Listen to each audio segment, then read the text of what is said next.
Greetings, fellow humans. Welcome to LAAG Ranks the Characters. I'm Max. I'm Sam.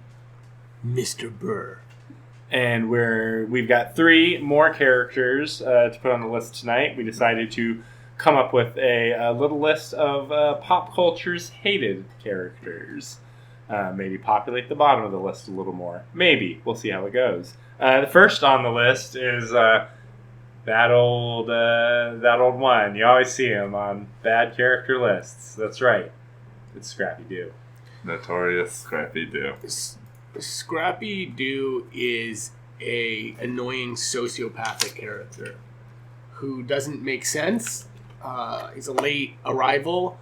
Scooby talks in a weird, dogs are silly, I have a silly voice. Scrappy, he doesn't even follow the same track of this is how weird dogs speak. He's Well, yeah, it's interesting how Scrappy is he's the next step of evolution for whatever path Scooby is on. Scooby can barely form sentences, but he can be mostly understood if he needs to be.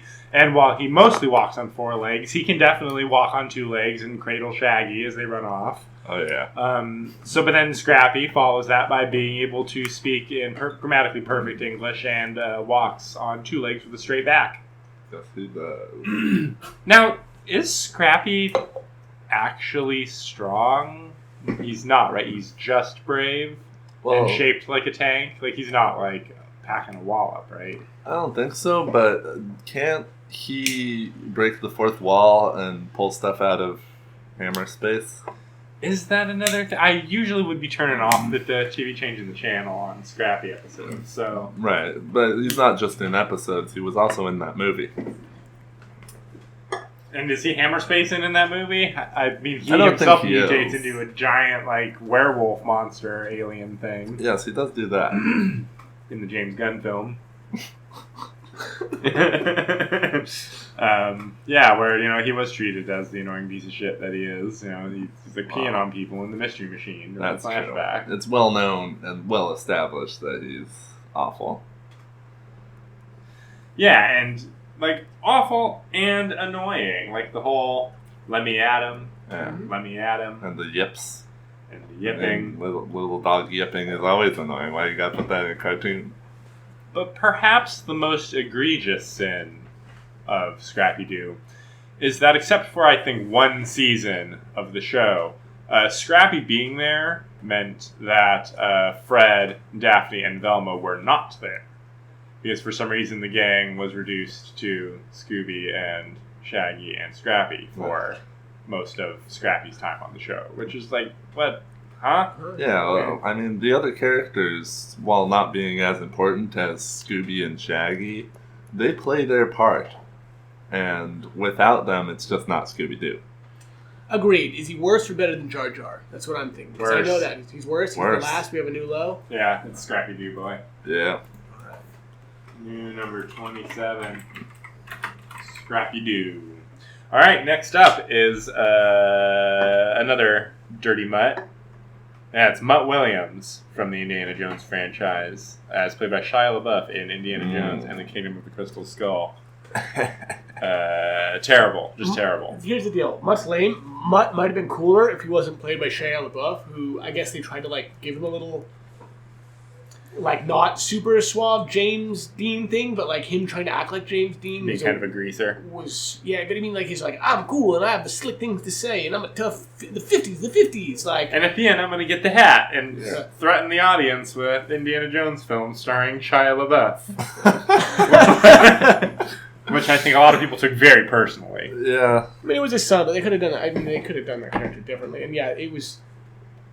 he's trying to be too cool, but it wasn't in the same way that Indy's cool. He's trying to be cool, but then at the same time, he's taking part in one of the stupidest and most hilariously awful sequences in Indiana Jones history when he's keeping up with the speeding jeep in the jungle by swinging on the vines with the monkeys. Yeah, it's pretty horrible. Wow. That actually Pretty- happens? That actually happens. That is amazing. Only the second stupidest thing to happen in that movie after Indiana Jones surviving a nuclear explosion by trapping himself in a refrigerator. Yeah, what's that depressing? You know, I don't even hate the movie. A lot of people do. I think, you know, I see the aesthetic. They were trying to go, you know, how much can you do? But I will say, in my opinion,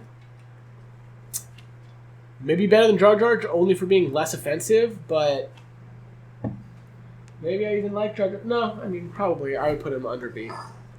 Under B above Jar Jar Binks? That's what I think. All right. Yep, sounds good. Mm-hmm. All right. Now, the next one is a character who definitely splits the fan base. Some hate, some like. It all depends on how much you enjoy Leola root in your recipes. That's right. It's Neelix from Star Trek Voyager. Ah, the cat man. Yeah, with weird feet. Yeah, hairy feet and spots. He's got the Hobbit feet before Lord of the Rings. Yeah. Yeah, he's a weird character. You know, I like Star Trek, and when we were talking about Neelix, for some reason, I thought about a different character and confused him for a minute, which says a lot. But like, I was thinking about the pufferfish face. Oh, yeah, Dr. Phlox. Dr. Phlox. It's not. It's Phlox Neelix. is awesome. Neelix kind of is.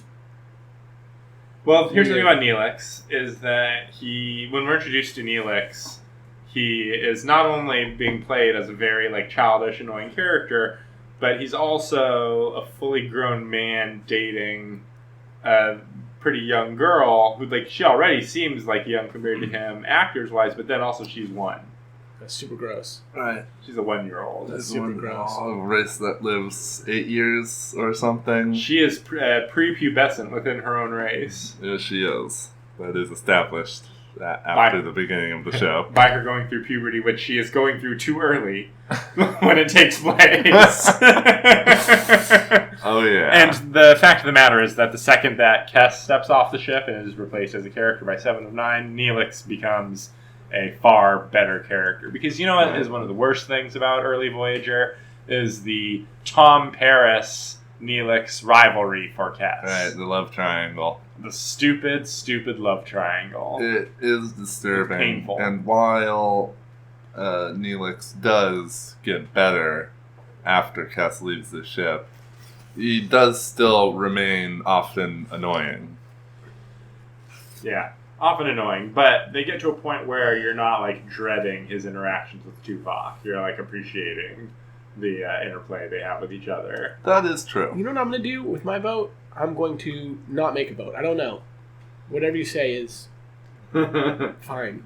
I think that Neelix is a better character than Rey from Star Wars. I recant that. I don't think that's true. That's definitely true. I don't think he's better than Dr. and Mrs. the Monarch. I think he's under Rey.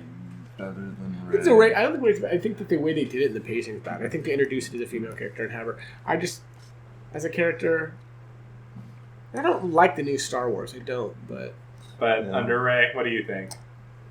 I'd say over Rey, but there is more Star Wars coming out, so maybe in the future it's I'll... such a new character. When we're finished with the character of Rey, when she's had her full story arc, I might feel differently. But at this time, I feel that Neelix is a little bit better than Rey. Yeah, I really gotta say so. Rey, I'm not a fan, not yet. That character, Last Jedi really did Rey no favors, in my opinion. All right, that's 29 characters on our list, guys. We're really racking them up there. So thanks everybody for listening. If you've got a list of characters, send it in. Leave us a comment, or shoot me a comment on Twitter with your list, or if you just want to let us know what you thought of our rankings. So thanks a lot for listening, and we'll be back with more character ranks in the very near future. see you next time.